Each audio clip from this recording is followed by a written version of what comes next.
25% dagdag sa sweldo sa loob ng 4.5 taong kontrata.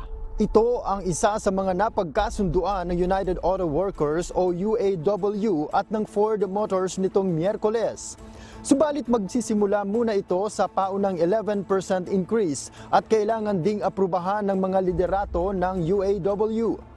Isa ang Ford Motors sa 3 pinakamalaking car manufacturer sa Detroit na nakipagkasundo upang matapos na ang welga na sinalihan ng 45,000 manggagawa mula pa noong kalagitnaan ng Setyembre.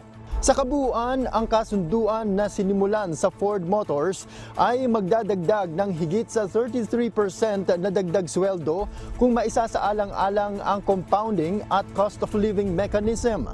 Bukod dito, maging ang mga temporary workers ay mabibigyan din ng increase na maaaring humigit sa 150% sa kabuuan ng kanilang kontrata. Samantalang ang mga regular na manggagawa naman ay maaaring maabot ang top pay nila sa loob lamang ng 3 taon.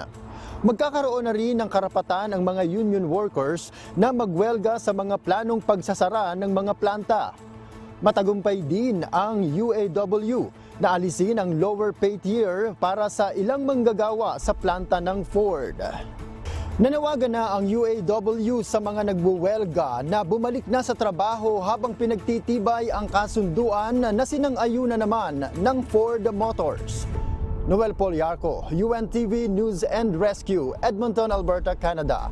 Diyos ang aming sandigan, serbisyo publiko ang aming pinahahalagahan.